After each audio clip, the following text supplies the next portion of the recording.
कुरुक्षेत्र में सूर्य ग्रहण हुआ था और सूर्य ग्रहण के काल में सब द्वारिकावासी कुरुक्षेत्र पहुंचे हैं और यहां से सब ब्रजवासी भी कुरुक्षेत्र पहुंचे हैं। ना तो ब्रजवासियों को पता है कि वहां द्वारिकाधीश और द्वारिकावासी आ रहे हैं, ना द्वारिकाधीश और द्वारिकावासियों को पता है कि यहाँ ब्रजवासी आ रहे हैं। केवल द्वारिकावासी और ब्रजवासी गए नहीं, पूरे भारतवर्ष के लोग वहां इकट्ठे हुए थे सूर्य ग्रहण पर यज्ञ करने के लिए। लेकिन जैसे ही सूर्य ग्रहण काल में वहां सब एकत्रित हुए, तब धीरे धीरे खबर उड़ने लगी और उड़ते उड़ते ठाकुर जी तक पहुंची कि ब्रजवासी यहाँ आए हुए हैं। ब्रजवासियों का नाम सुनते ही, यहाँ आए हुए हैं सुनते ही ठाकुर जी इतनी तत्परता से पूरी व्यवस्था में लगे थे। सूर्य ग्रहण में ऐसे यज्ञ होगा, ऐसे हवन होगा, ऐसे वेद पूजन होगा, पाठ होगा।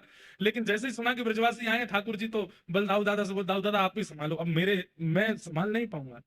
चिंतित हो गए ठाकुर जी। इच्छा तो हो रही है मैं कैसे भी ब्रजवासियों के सन्मुख पहुंच जाऊं, लेकिन एक कदम बढ़ाते ही ठाकुर जी रुक जाते हैं। बोले किस मुंह से जाऊं? मैया पूछेगी लाला इतने दिनान बाद आयो है तो कहा जवाब दूंगा? नंद बाबा मुंह को गोद में उठावे को आएंगे तो मैं किस मुंह से उनकी गोद में जाऊंगा? मधुमंगल श्रीदामा तन सुखा मन सुखा धन सुखा ये सुबह सिखा, ये मोते कहेंगे लाला तेने बढ़िया सखा सखा बनो हमारो, इतने साल है मिलो नहीं, मैं कहा उत्तर दूंगा? तो ठाकुर जी हर एक घड़ी बाद सोचते हैं कि अब मैं जाऊं ब्रजवासियों से मिल के आऊं, लेकिन फिर रुक जाते हैं, मैं कहा कहूंगा? सूर्य ग्रहण का समय आया।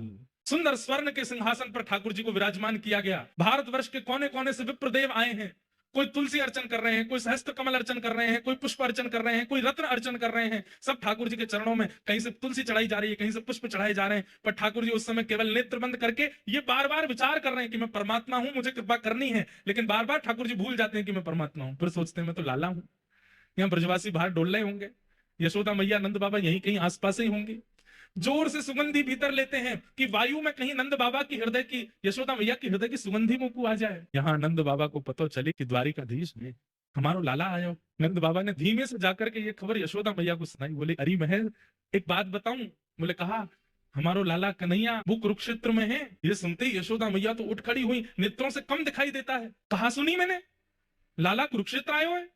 बोले हाँ मैं लाला कुरुक्षेत्र में। भाव विवल हो गई, हाथ पकड़ लिए नंद बाबा के। बोले मुझे एक बार दिखाए दो, मुझे एक बार मिलाए दो। अब यहाँ नंद बाबा संकोच कर रहे हैं। यशोदा 100 से भी अधिक वर्ष हो गए हैं लाला को गए भय, और मैं और मेरे तेरे हृदय को भाव तो है ही कि लाला से मिलना है, पर वास्तविकता तो अब सबसे सबसे छुपी नहीं है कि लाला मूल रूप में बेटा तो देवकी वसुदेव को है ना, और अब तो वो द्वारिका को राजा बन गए है। सब वाकू राजा महाराजा कहकर के पुकारे। हमने तो सुनी है 16,108 ब्याह है गए, बड़े बड़े राजघराने की कन्या वाको ब्याह भयो है।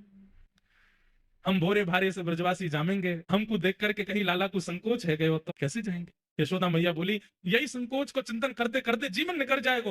अरे मेरी एक इच्छा पूरी कर दो बस, अब पता ना कब प्राण चले जाए। एक बार लाला को, एक बार मेरे कन्हैया को मुंह को दिखाए दो। मैं देखना चाहूं लाला के नैन नक्श अब वैसे ही हैं, हाथ पांव वैसे ही है कि कछु परिवर्तन आ गया है। एक बार तो दिखाए।